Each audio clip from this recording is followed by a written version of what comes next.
Great. So, firstly, this is a checkpoint lecture. This is our seventh lecture since the beginning of the reading group. I would like firstly to remind ourselves of the plan that we initially had for our reading group, which was to provide college quality, university quality reading group for art and algebra while finishing the whole curriculum of the book without skipping sections and so. But due to the flow of our past lectures, it happened that we had to skip some lectures, some sections, not lectures. Sorry.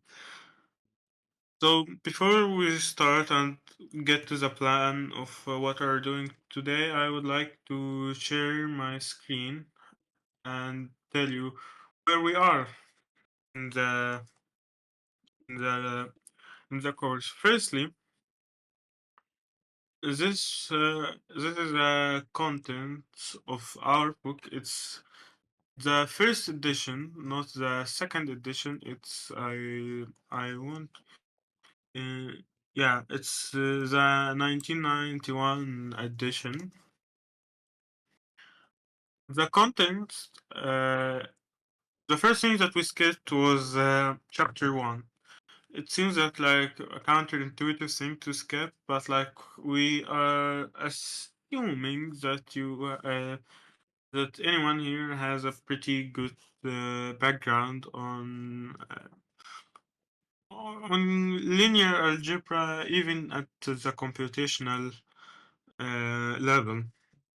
And then we took groups. We studied isomorphisms, equivalence classes, cosets, and products of a group, quotient groups, and we even have a section on modular arithmetic. We didn't skip any part here.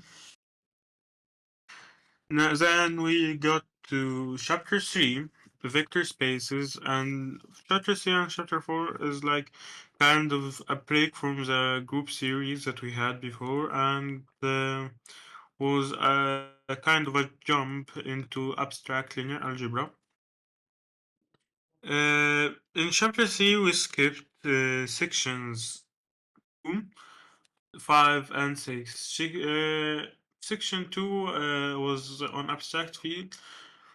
The presenter of that part felt that it's okay with that we skip the introduction, if you call it, of abstract fields, as we see, we will discuss fields and Galois theory in the end of our reading group. Yeah, actually, that would be the absolute end of the reading group. Now, we also skipped in chapter 3, we skipped section 5, infinite dimensional spaces, and chapter 6, directed sums. Like, generally, they don't get mentioned a lot and will not get mentioned a lot, but I feel that we also need to go through them for a bit. Then we started linear transformations. We skipped the pen center. I hope he hears me. If you do, hi pen center. I'm not in the script now. The first section was the dimension formula. I think it was reasonable to skip for our for the prerequisites that we assumed in the beginning of the group, but we may go for it again due to like I see that the proofs are fun to go through, and then the kind of big section 4.5 orthogonal matrices and rotations. And then the last thing that we are going to discuss today will be sections 4.7 and 4.8 if we had time. We didn't skip those. It was planned to go through either way, but like it's a beginning. It's a new topic that we didn't actually get to explain in the last lecture. So if we had time after that, we will um, we will have sections 4.7, 4.8, and our break would actually be around here because I don't I section 4.5 actually like kind of three sections combined. So before I start, anyone has any questions at all?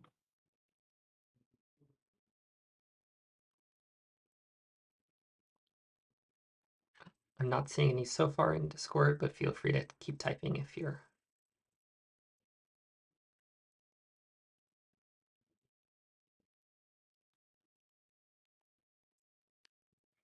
Great. So uh, the first thing that we are going to discuss today is abstract fields. We studied before. I think Red was the presenter, and Red and Goose, I think, was the presenters of chapter 3. We studied vector spaces over the real numbers um, and complex numbers. We didn't get too far in the complex linear algebra, but I think we know what I'm discussing. So the book actually starts by defining what is a field. It starts with giving examples of fields. We see that the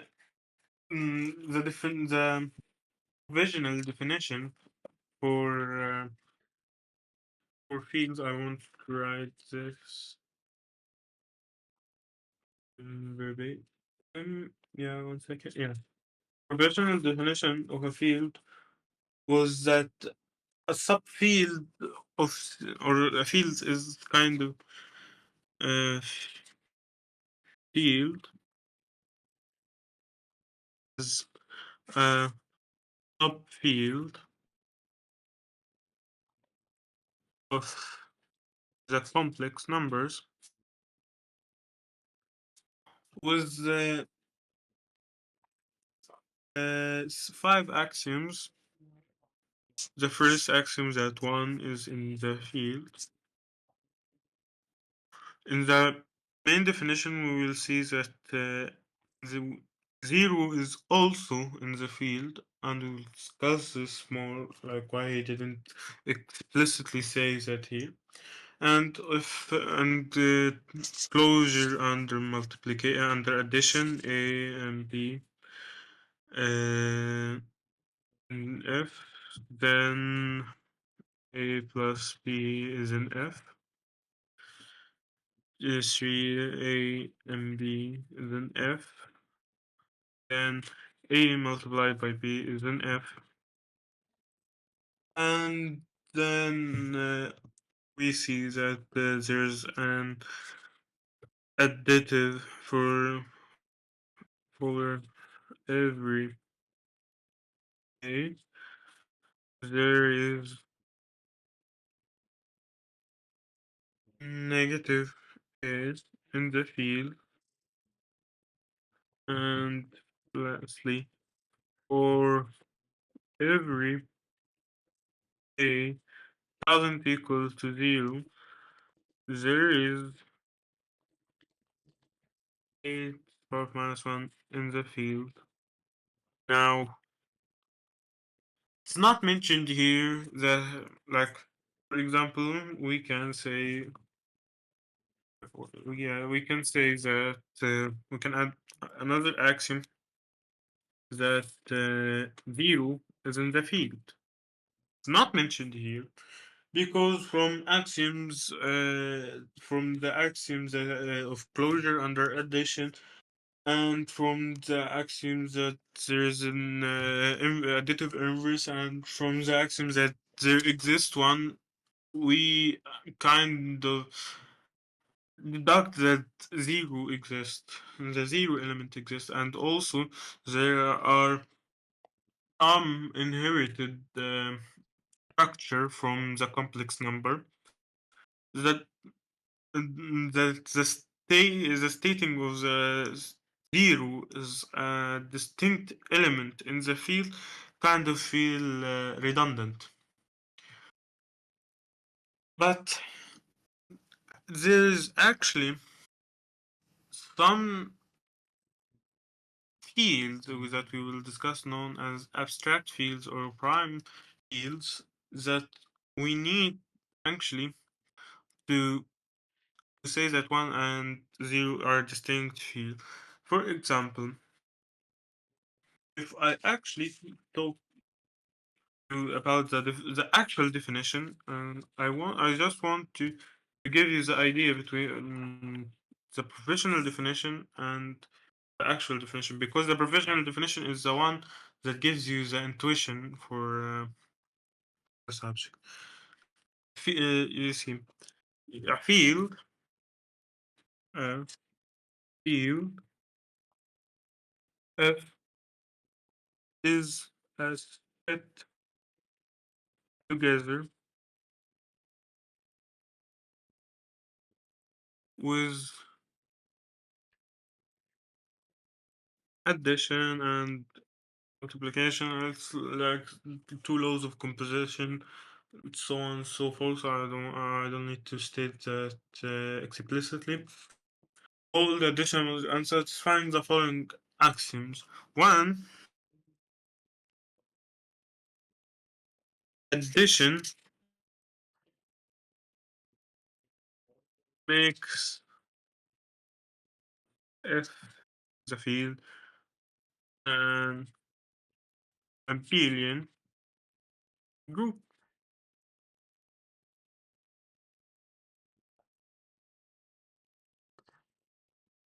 and the identity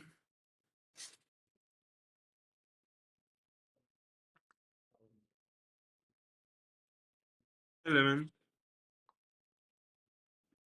for it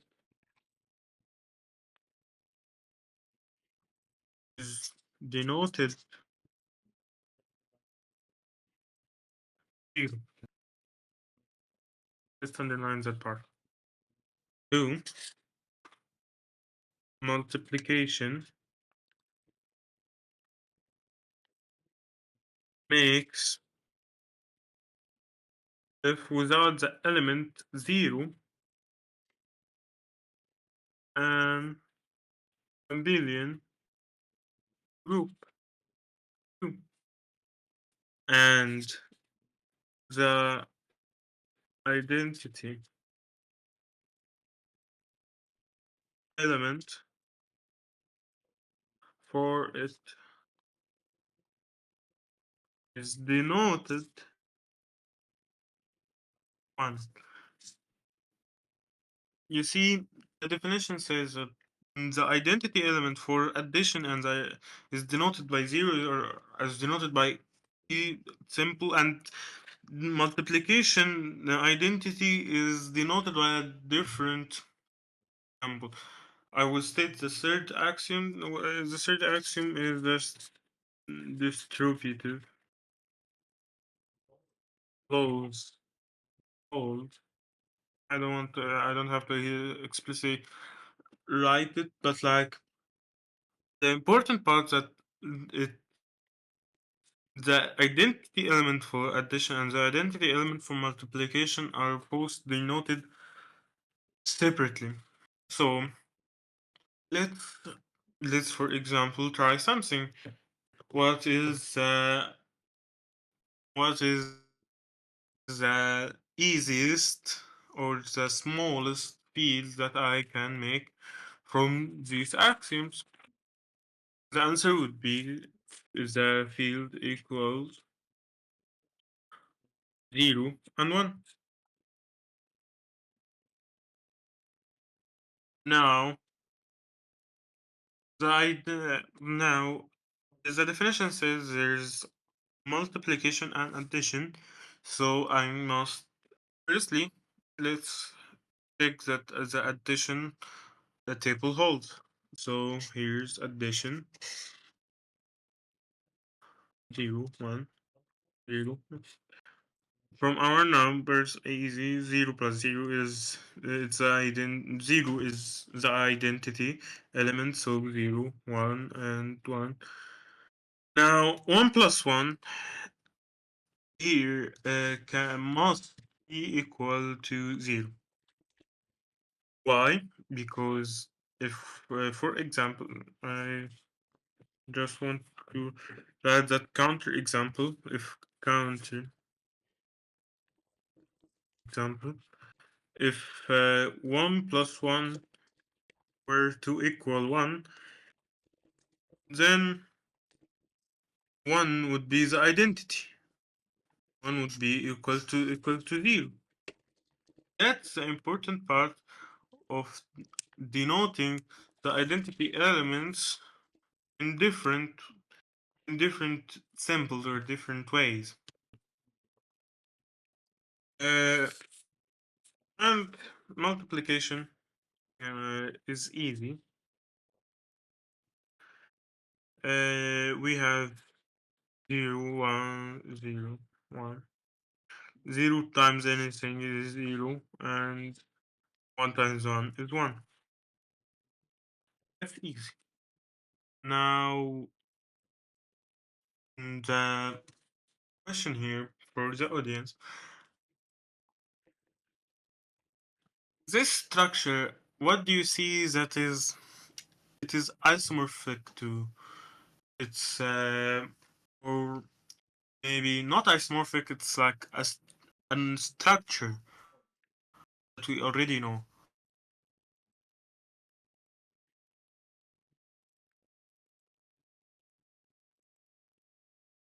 Yeah, I'm waiting for answers. The permutation group of two items. Uh, yes, that's isomorphic to it, but like I want another answer, specific answer.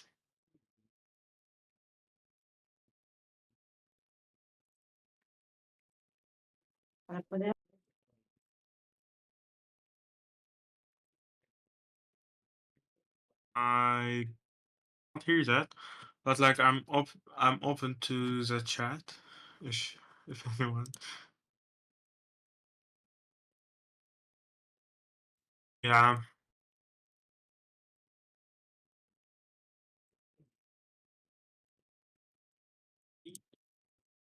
yeah. The question is the structure, the break structure of this field with addition and multiplication stated like this. We saw the structure before. The structure is isomorphic, as Kirby said, is isomorphic to the permutation group of two items or two elements or two letters. But we seen this structure before. Like it's not even isomorphic structure. This structure we saw it before.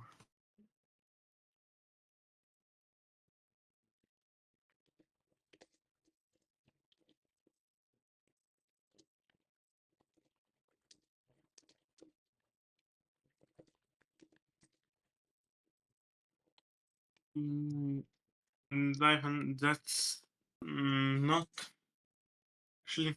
That's the answer is easier than that. Like when you see if no one can say the answer is easier than anyone of you thought. It's actually 3 mod 2.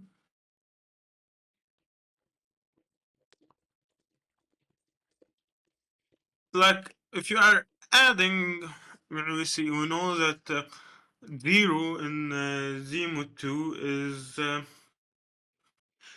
is equivalent to even numbers, and one is equivalent to odd numbers.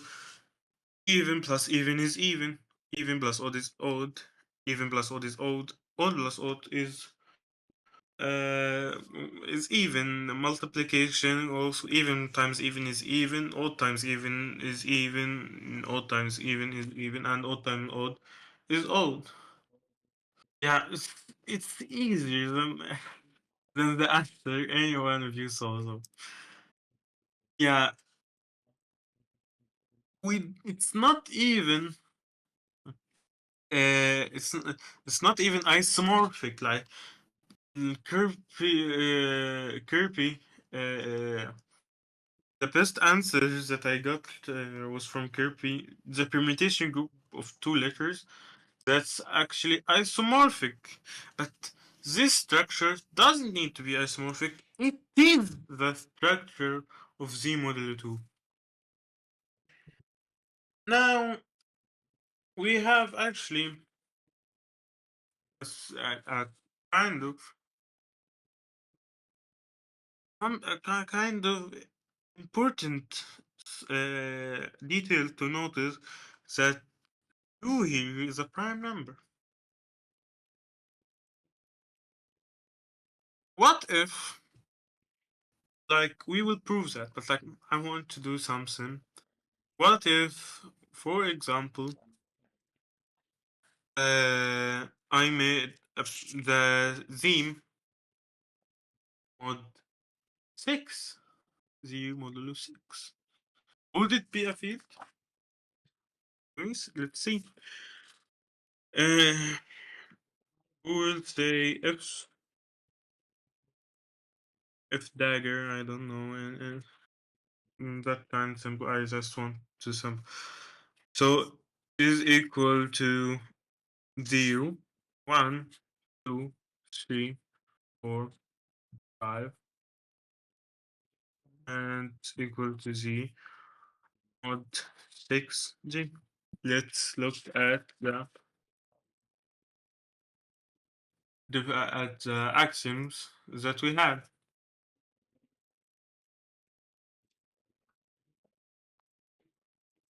Red, I saw the question. What do you mean by that? I saw these were different structures still, but isomorphic. The field, I'm saying that the structure of the modulo 2 is actually is the structure itself. It's like is a field, not it is a field. That I'm saying this is a field,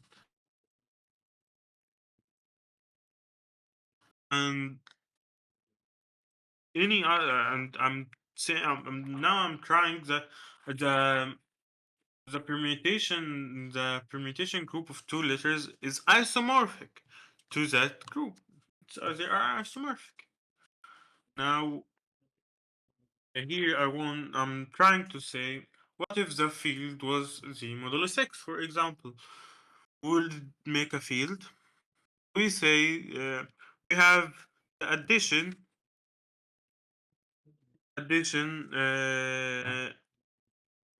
is defined. We have multiplication is defined, and we have the zero element and distinct one element, and we will see that the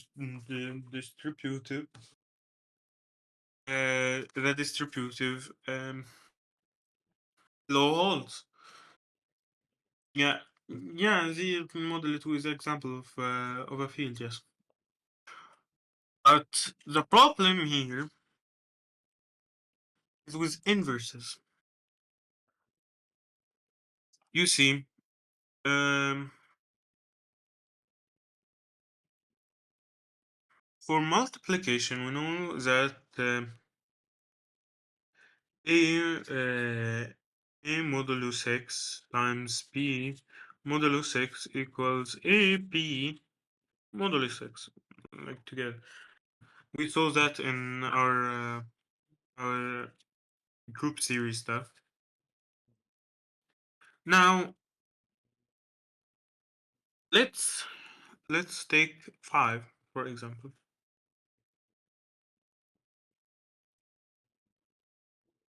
What is the inverse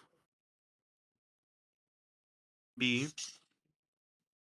that I can multiply to get multiply by to get 1? Is this even possible to do?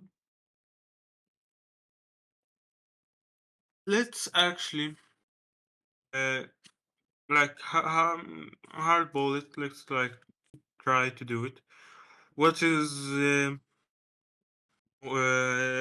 then 5 times p would be actually m times 6 plus 1. Um, mm,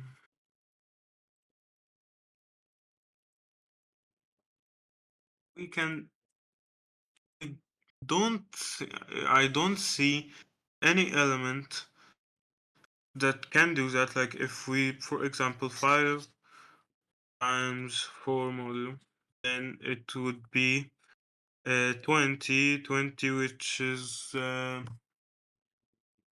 yeah, which is 2. Yeah. Then 5 times 3,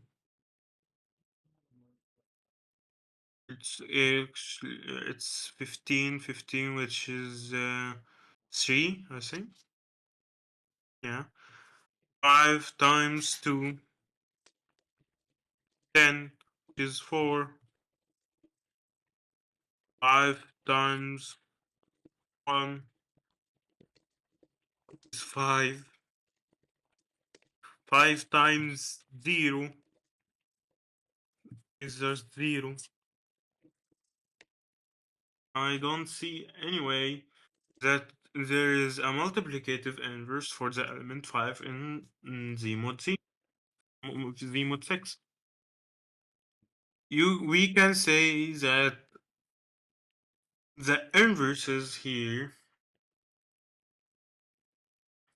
5, no, 5 times 5, it's not its own inverse. It's 25, 25, yeah, wait, maybe it's on its own, yeah. Yeah, wait. Its own inverse? Oh, yeah.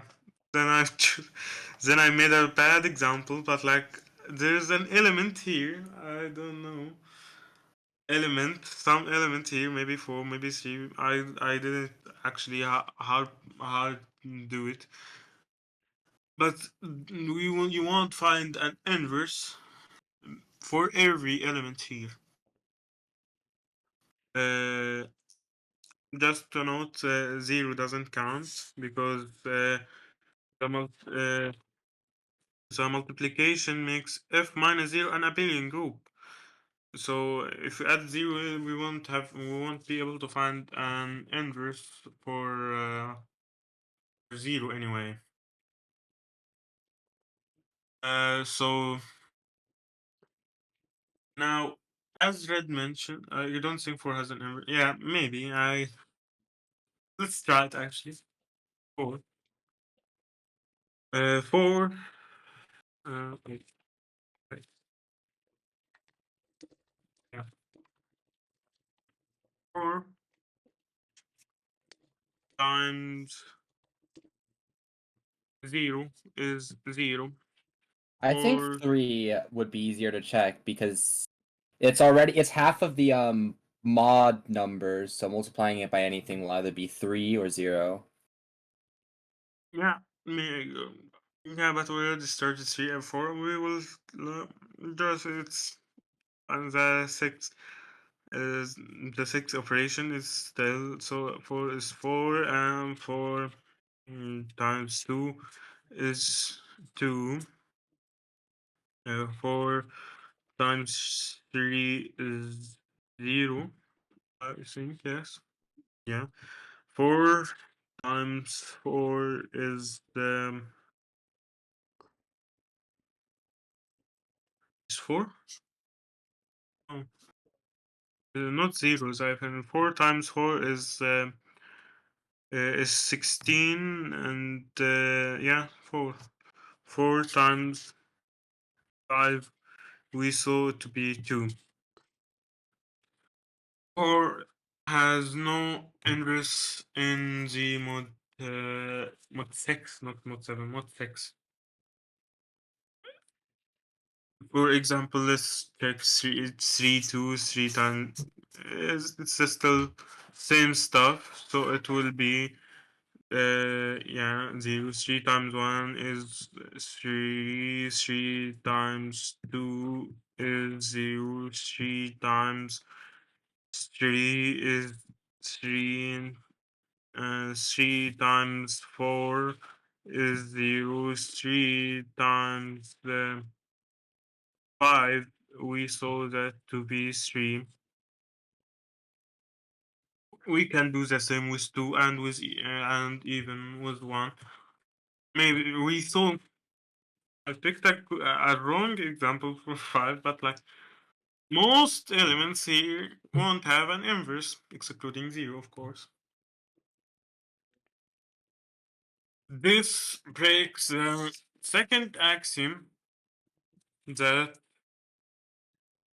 that makes if minus the element 0 an abelian group. Okay, and why Z mod 2 was a special case? Why did it make a field despite despite Z mod 6 didn't make a field? The key here that 2 is a prime number.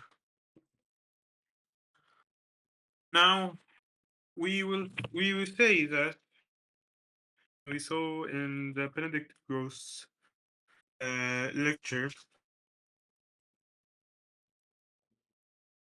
the let's actually try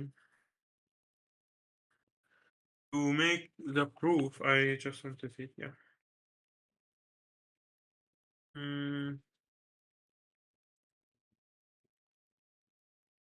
Yeah, to prove that any Z mod B, Z mod BZ is a field.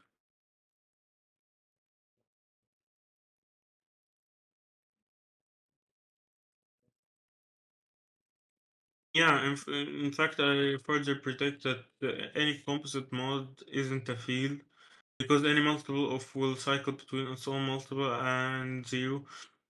Yeah, that's actually a good note, but like we firstly want to prove that even Z mod B is a field. We would have uh, to do that. We'll show that if we do that by make an element A. Looks right, right. Make an element A that it's not congruent to 0. Mod B, of course. Then there's an integer A times P equals. How will we do that? We can do that by the geometric, the Euclidean algorithm, but like Professor Benedict Gross made it in a nice way with isomorphisms, isomorphism theorem. We say that Z mod dV is actually a maximal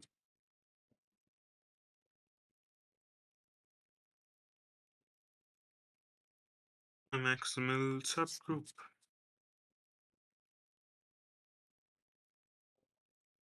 Of Z. Then if A is not wait, sorry, B. BZ is a maximal subgroup of Z, not ZVZ. BZ is a maximal subgroup of Z. Then as A is not congruent to 0, then A is not in BZ. Then BZ plus AZ is Z. Why? Because BZ is a maximal subgroup of Z. So if you did something higher than BZ, then it actually is a group in the integer groups at all. So Hey, Mohammed, you're getting a so little bit out of frame. If you uh, could, yep, that direction. yeah. Uh, so then we know that one is 1 second. Uh, well, yeah. Yeah. Am I in frame now? Uh, Not quite. We can't see of Z, presumably. you can see it now? I can see it now. Yeah. Uh, we know that Z is in Z. One is in Z. So one is in Z. And one is equal to some multiple of P plus BA. Then one is actually BA mod C.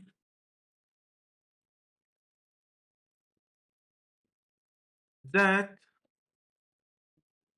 so for any number that in Z mod BZ, we see that there any element in that group or in that field, any element must have an inverse. This is for the fact that P is a prime number. We can't do that. We can't do that trick here of that trick here of the Euclidean algorithm and the trick of the isomorphism if B was a composite number. Actually, as an introduction to what we will cover later in the course, Galois proved that any field, um, any field has the order of P n for any P and n in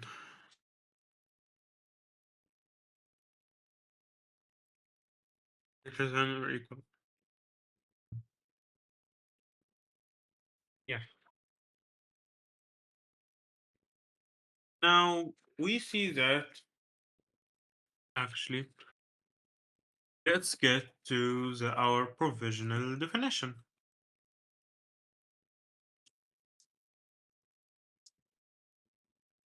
We see that a field is a subfield of the complex numbers. And we talked about how we didn't mention zero and this stuff. Z mod be the subfield of the complex numbers? The answer is no, because as we know that we talked before about the cyclic groups and we talked about how we can the cyclic groups are isomorphic to Z mod n, and so we know that I have to cycle back. I have to cycle back in addition. So in multiplication even. So like in if in complex numbers in C, we find that like if 1 plus 1 plus dot dot dot plus 1 n times equals n, but like in C mod BC, we see that 1 plus 1 plus 1 plus dot dot e times is equal to 0. We cycle back. We didn't do that in our subfields of complex numbers. So before I define vector fields in on vector spaces on abstract fields, I just want to let us ponder on the two definition of fields that we made. Professional definition, the one that gives us the intuition actually, the subfield field is a subfield of C or S, or even a field is a subset also of C. We didn't explicitly state that the distributive laws hold because it inherits that from its parent field, the complex number. We we actually stated that it's a closed under addition, closed under multiplication, and for every a there's an additive inverse, and for every a doesn't equal to 0, there's a multiplicative inverse, which all actually coincide with the definition that we or the actual definition for a field that we have. The main difference between the two is the difference that the difference is that every sub every subfield of C that satisfies these conditions are a field, and actually are a field that we can imagine and we can have the intuition for, but like not every field is a subfield of the complex numbers. Are there other any questions on the topic of abstract field? I will now start defining abstract vector spaces.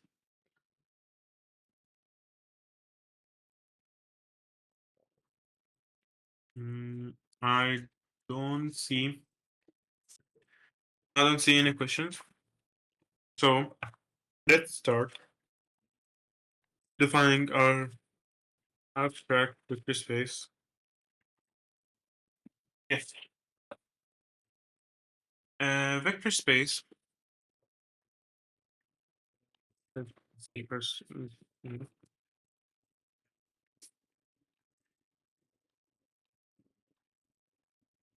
Oh, wait. That's not yet. 1 second.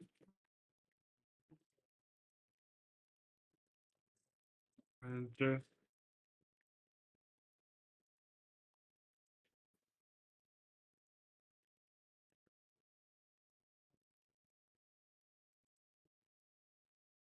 second, my stuff got next. So yeah, 1 second. We're back.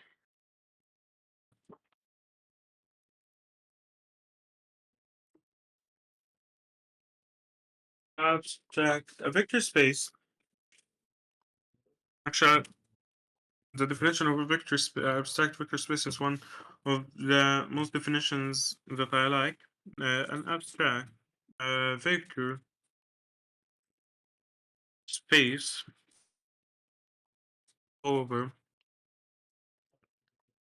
a field F is a fit together with two laws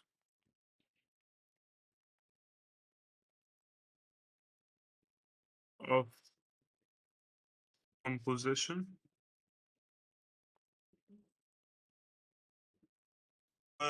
One. Let's try. Uh, I don't want to define it explicitly, but like vector addition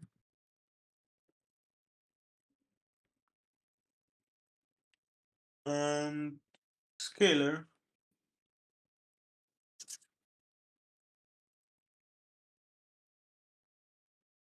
multiplication.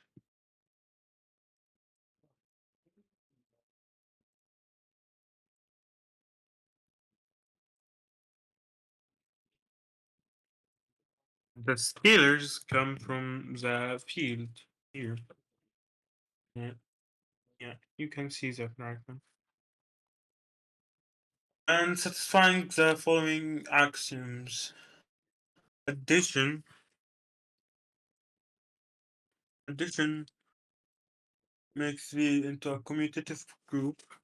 9. Addition makes V into a commutative group. Yeah, you can see that now. And scalar multiplication is associative. Scalar multiplication is associative.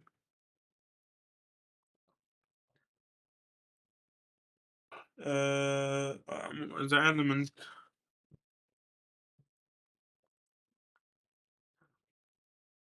one acts as the identity.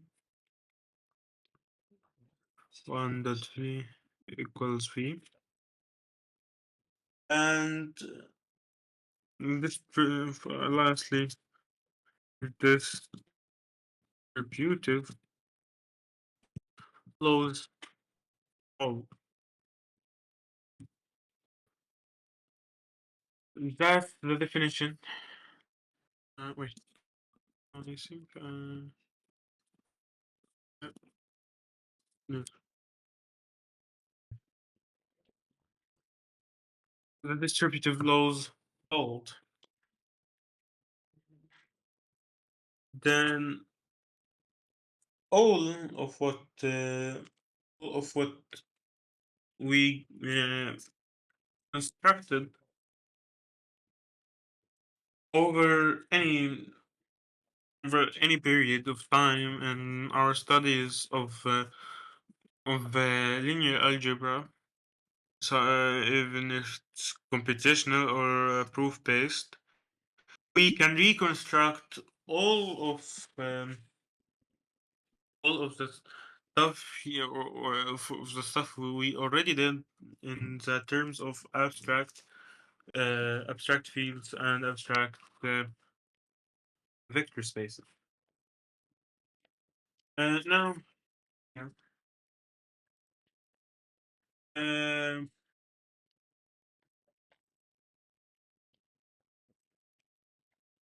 there is also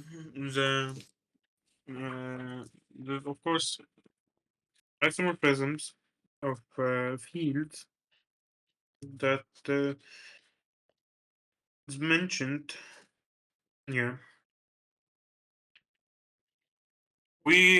but like before that, Professor Benedict Gross apparently in my notes goes over that there are subspaces of the vector spaces that can be constructed in the abstract on the over the abstract fields.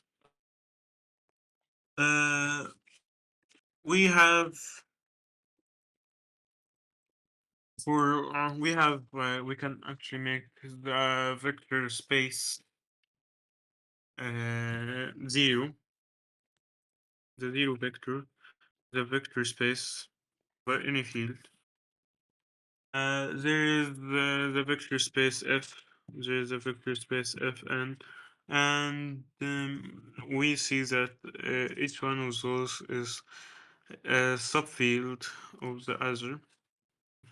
The real vector is a subfield of f. Is a subfield of fn, and there is of course other vector spaces, and the if we can say a T that takes the transformation T that takes from V to W vector spaces, V is a vector space and W is a vector space. It's actually a homomorphism uh, of vector spaces. Yeah, homomorphism of vector spaces. That actually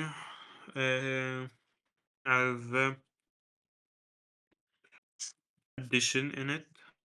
TV plus that equals TV plus theta. And there's a scalar multiplication. TV equal C dot TV.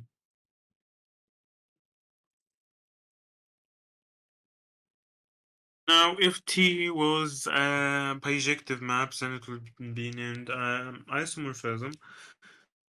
That is the linear transformation. Any homomorphism between two fields, two vector spaces, two over fields is called linear transformation. Actually, the study of linear algebra is all about linear transformations. And we also know we will need that in the section 4.1. We know that the kernel of just like normal group theory stuff we actually worked. We know that the kernel of T is the set V where TV equal to them, and the image of T is TV where V is in V. That's subspace of V and that's subspace of W. Yes. I yeah. I think that concludes section 4.2. Yeah. Uh, Now we will start. If no one has any questions, I will look at the chat. Yeah, yeah. I'm sorry for if my cam resolutions is a bit wonky because Egypt's network is not the very best. So if there is no other questions regarding abstract vector spaces or abstract fields, I would like to continue.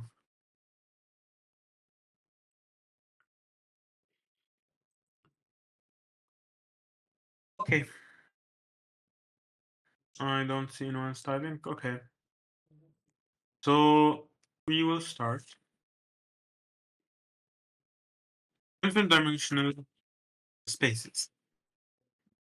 There are actually some vector spaces that are kind of too big to be spanned by any finite set of vectors. These are called infinite dimensional. I didn't see Professor Benedict Gross actually discussing these two sections. So I will just explain it how the book has explained it. Um the you see, there's the most obvious infinite dimensional space is R infinite, where an A, vector A in yeah, vector A in R infinite is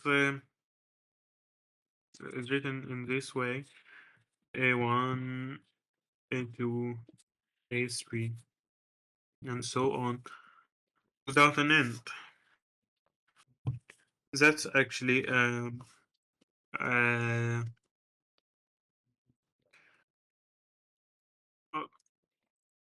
infinite dimensional space, but like infinite dimensional spaces are mostly used in analysis, but like we will not discuss it as much in our discussion of abstract algebra. But like it worth the mentioning of it because there's actually some pretty good theorems that I want to go through over.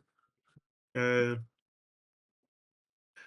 the book mentions examples of finite dimension, infinite dimensional spaces. Like the book mentions that convergence sequences is an infinite dimensional space, bounded sequences, absolute convergence sequences, and sequences with finitely many non-zero terms. Yeah, this one is.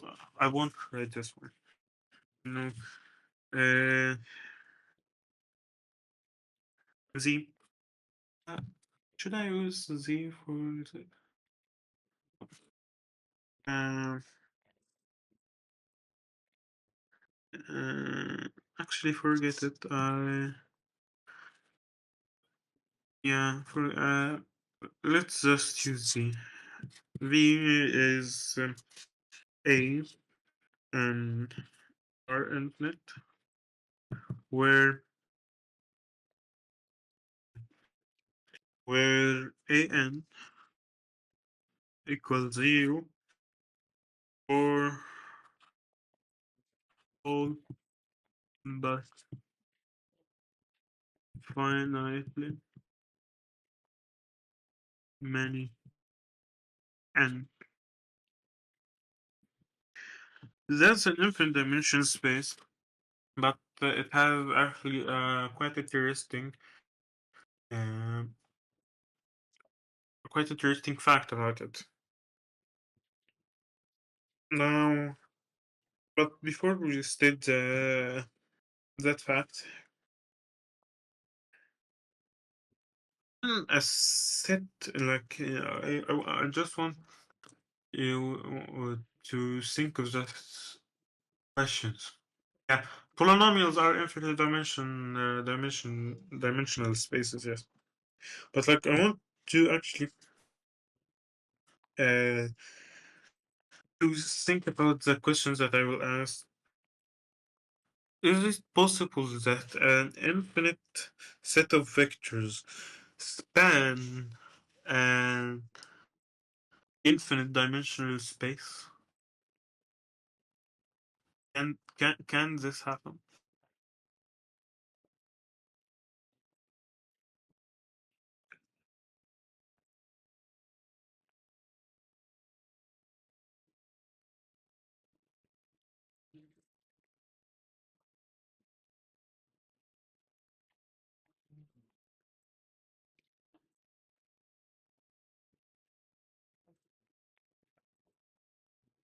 No, an infinite amount of vectors. Would it span an infinite dimensional vector space?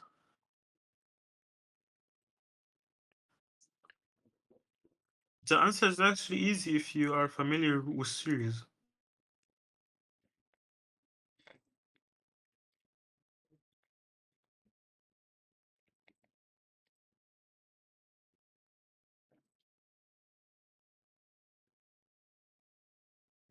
Oh, it seems actually the answer is no. No, it cannot. Because there are some series that diverges, not converges. So we wouldn't know what is the linear combination that we assign to get our any vector for for in our space. But actually, sometimes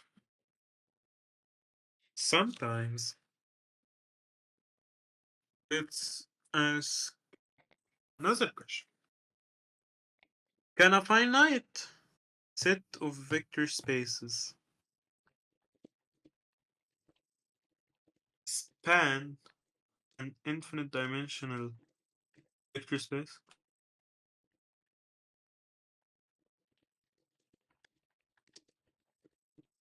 You see, the difference between the questions that I first asked and now is two distinct points. The first point is that I'm asking about a finite set, and the second point that I'm now asking for some any arbitrary field. Like, if there's any one field that can infinite dimensional space that can be spanned by finite set of vectors, the answer of the question would be yes. Maybe actually it's yes. Let's see how would that be. I wrote here this infinite dimensional infinite dimensional um, space because it actually has very very important fact about it. You see, let's say the set of vector can you see my camera? Yeah. Okay. Uh, uh, yeah, yeah. Yes, I think you can see. Where it has the set EI, where EI equals 0, 0, 1 in the ice place, and then 0 to infinity.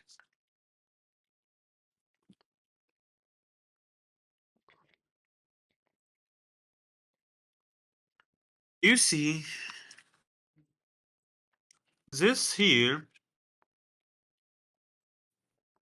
is actually spanned by finite numbers of this set of vectors. I only need n vectors, n vectors, n here. You see, the space here is said that an is equal to 0 for all n but finitely many n. Let's say that n was 1. So I only need one vector here to span the entire space. If n was 2, I would need 2. If n was infinitely, I not infinite. If n was like arbitrarily large, I can still get a finite number of vectors in S to span that infinite field. Kirby asked again, could you just have one infinite by infinite vector? I don't understand your question. You can open the mic and ask it. Like essentially, you said that when n equals 1, you can just have like one vector. It's like infinite, Yeah, right? So yeah. would that one vector just be like an infinite by like have infinite rows and infinite columns? It's not a matrix, Oh, true. but yeah, but like the vector, yes, it would have infinite elements. Infinite elements. We're not talking about dimension. We're talking about the finite number of vectors, and would they span the field? Yeah. Uh, the important, the fun, the fun part about infinite dimensional spaces is that in the end of the section, I actually want. Uh, let's actually. I will screen share. Does wait? Kirby has a question. Does the countability of the infinite matter? I don't think so. Yeah. The proposition here, the first proposition, the fun proposition. Let V be a finite dimensional, and let S be any set which spans V. Then set contains a finite subset which spans V. The proof here is by assumption.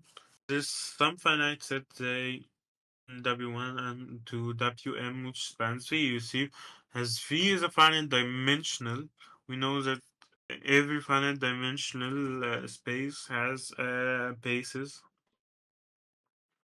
So we know that there exists at least one base W1 to Wm which spans V. Each W1 is a linear combination of finitely many elements of S because S also spans V. Since the span V equals V, span S equals V. So when we express the vectors W1 to Wm's in terms of the vectors in S, like H1 is a linear combination of some elements in S. So if I replaced each vector for Wi to Wm in terms of the elements in S, we only need to use finitely many of its elements because each each vector has finite span is a linear combination of finitely many elements of S, and the base the set itself in W1 to Wn is finite. And to W1 to Wm is in the span of V dash, then C dash is also spanning the entire field. Now there's another fun proposition here. Let V be a finite dimensional vector space. It says that every set which spans V contains a finite basis. Every the proof of that, um, It's basically the proposition 5.6. Now, every linear independent set is finite and therefore extend to finite bases. Uh, the proof of it, the proof for that, like you see, if we assume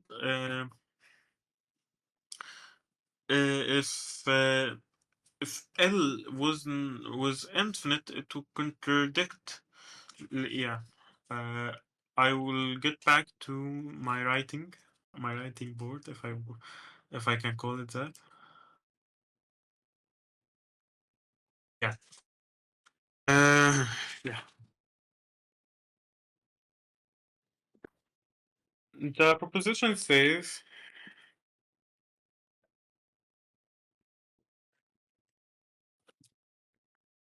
let V be a finite dimensional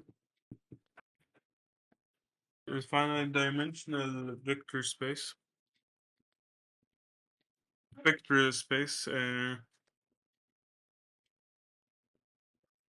Yeah, then beam, then every linear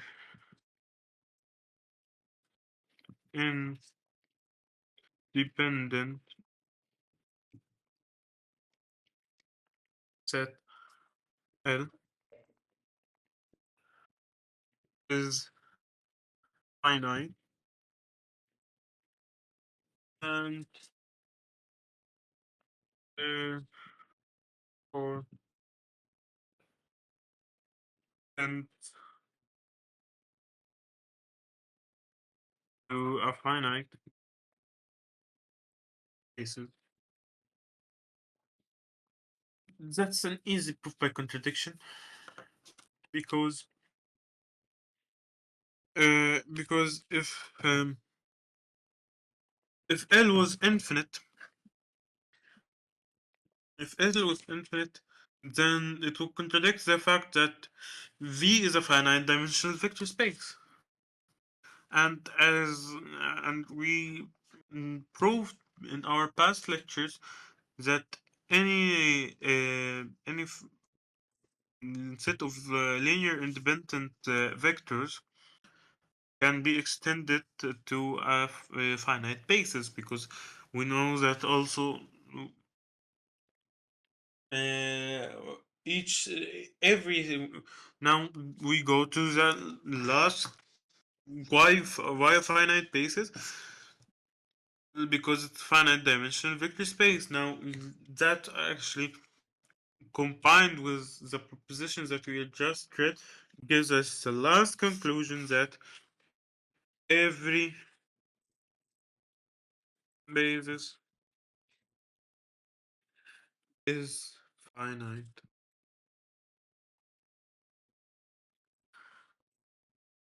I can prove that with w- with the, with the theorems that we actually discussed before of the extension, and like mm, every set of bases I can take some vectors out of it and make a linear independent set, and like it's trivial at this point.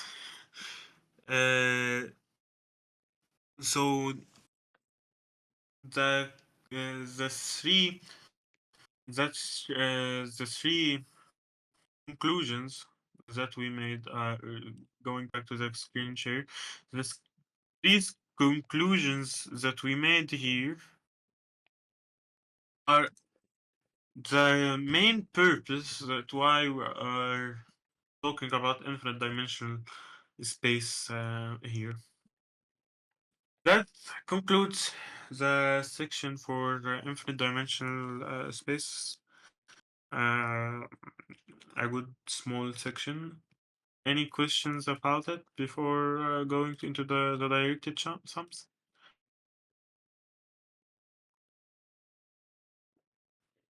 We see that in the author here says, let V be a vector space and let W1 Wn be subspaces of V. Much of the treatment of linear independence and span of vectors has analogs for subspaces. Mm, you, as I'm all what I've done in constructing before, in constructing a linear independent set and the bases and the span and so on and so forth, have analogs here in the notion of subspaces. We know that any vector can be written as a sum here, as a sum of another vectors wi plus plus plus wn, where wi is a vector in the subspace wi.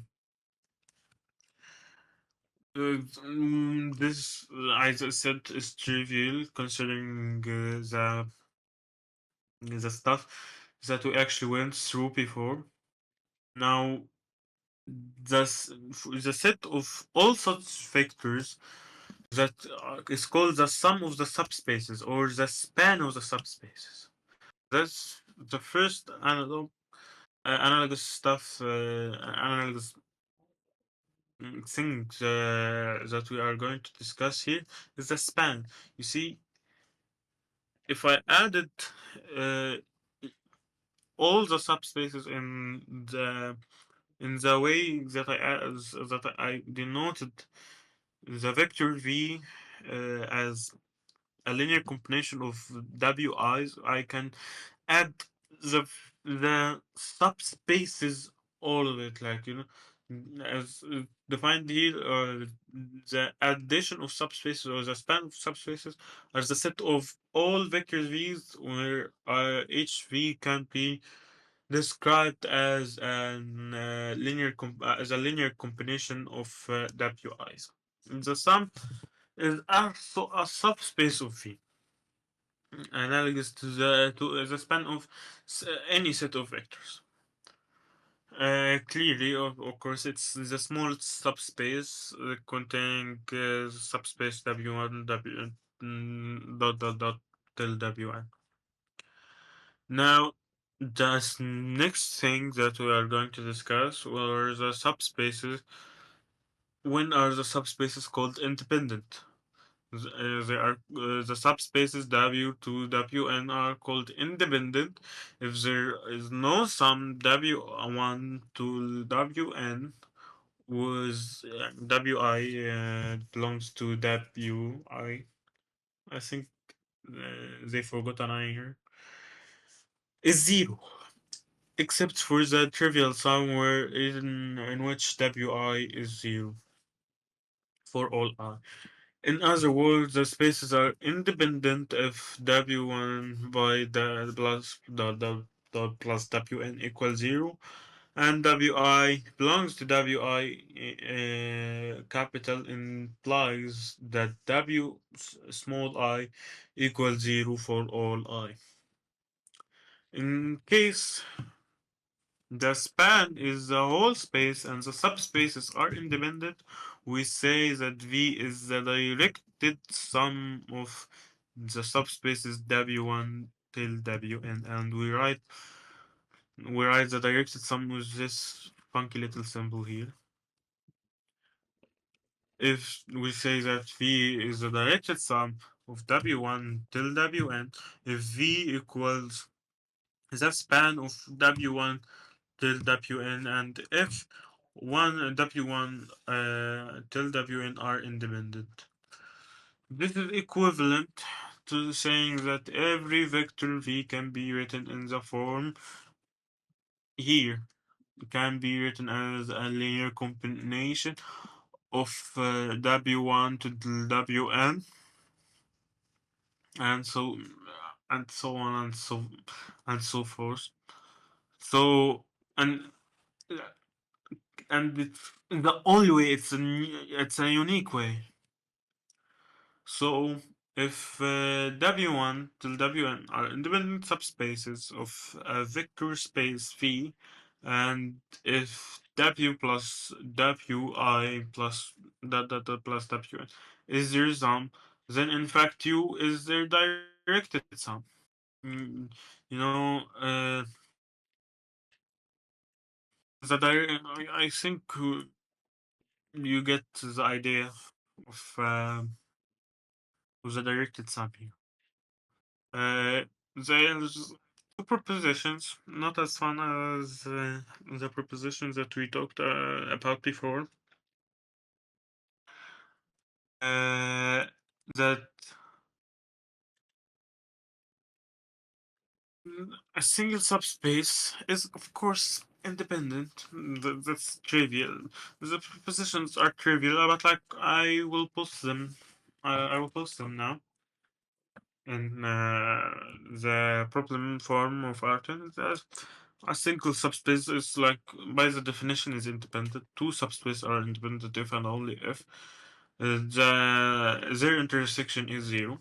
And the second proposition says if W1 to Wn are subspaces of a finite dimensional vector space V, and let Bi is a basis of Wi, the ordered set obtained by listing the bases P1 to Pn is in order is a basis for V if and only if V is the directed sum of W1 until Wn, and also the dimension of the span of the vectors W1 to Wn is less than or equal the dimension of each subspace added with equality if and only if the subspaces are independent.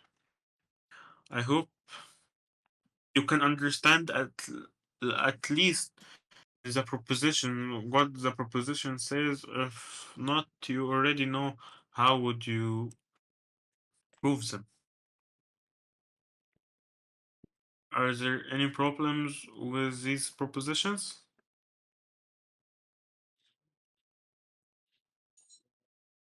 Yeah, I don't think so. Great. Then there is a corollary that let W be a subspace of a finite dimensional vector space V. There's another subspace W dash such that V equals the directed sum. V is the directed sum of W and W dash.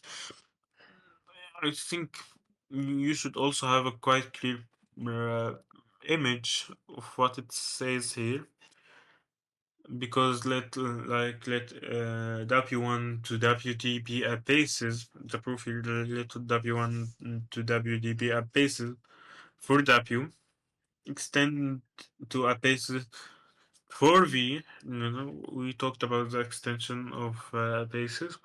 Then the span of V1, the span, look, the span of the extension. The extension is the span of the required subspace W dash, and V is, of course, like R is their directed sum. There's an example here that you can check in the book. Now, the last proposition, the last fun proposition in the chapter is this is where I want to talk about, like, take a moment to appreciate its beautifulness. Let W1 and W2 be subspaces of a finite dimensional vector space V. Then the dimension plus of W1 plus the dimension of W2 equals the dimension of their intersection plus the dimension of their addition. You see, if you prove that proposition, this part here, in proposition 6.6 would be even more trivial. And with equality, if and only if the spaces are independent, you see, their intersection, would be 0, and the dimension would be 0. So the dimension of W1 and plus W2 would be right away equal the dimension of their sum, or their span. If I'm talking too fast, please stop me. But like, as Benedict Gross said, I tend to go faster and faster. So if I'm too fast for anyone's understanding, please stop me right away. Now the proof. Note that first that the intersection of two subspaces is again a subspace. Choose the basis W1 to WR for the space W1 intersecting W2. Whereas is the dimension of W1 and W2 intersecting W2. This is a linearly independent set, and it is of course in one because it's intersection. Hence, we can extend it to a basis of W1 by by this equation here, and where m is the dimension of W1. Similarly, we can extend it for W2 by this equation here. Now where n is also the dimension of W2. The proposition will follow if we show that the set W1 to U1 to UR with the extension of x1 to the x n minus r and the extension of y1 to y n minus r is the basis of y plus 2. The assertion here has two parts. First, that's the vectors, and this equation here 6.12 span the span and the sum of W1 plus W2. For any vector in W1 and W2 is the sum of some W1 and some W2, where is what W1 is belongs to W capital 1, and we can write W1 as a linear combination of 6 to dot 10 here. We know we extended the basis of the intersection to be a basis of W1. Now, and we can write W2 as a linear combination of 6.11 too. Yeah. Can you zoom in a little? Yeah, of course I can.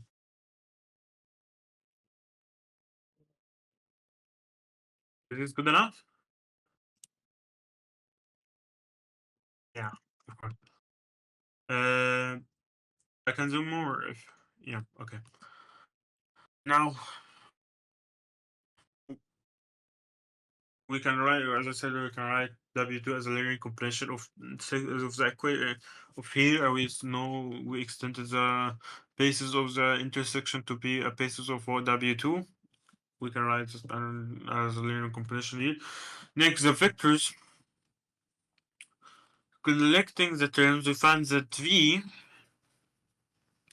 is a linear combination of W1 of 6 point of the equation 6.11, because you see it's a sum of W.1 and W.2.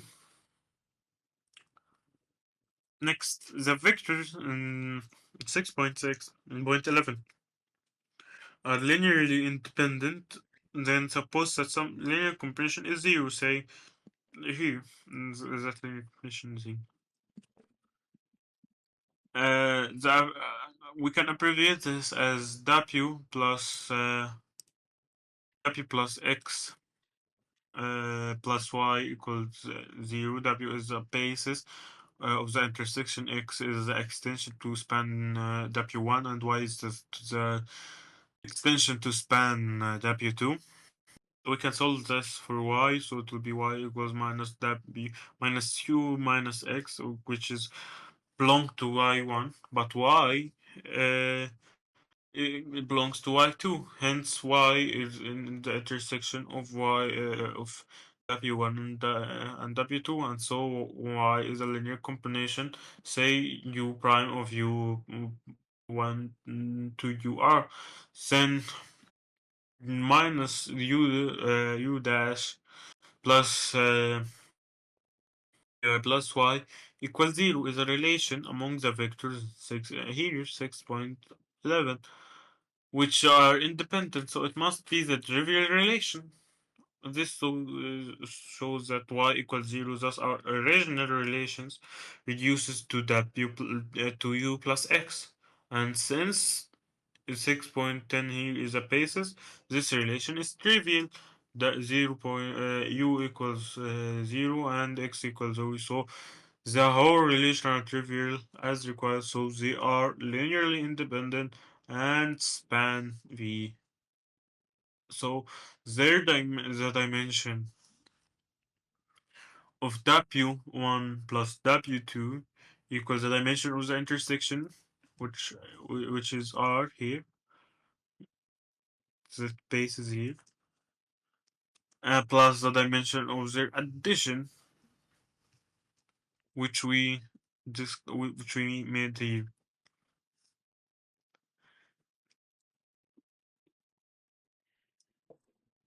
Is that clear for everyone? Are there any questions? Yep. Yeah. No questions. Yeah, great then. We finished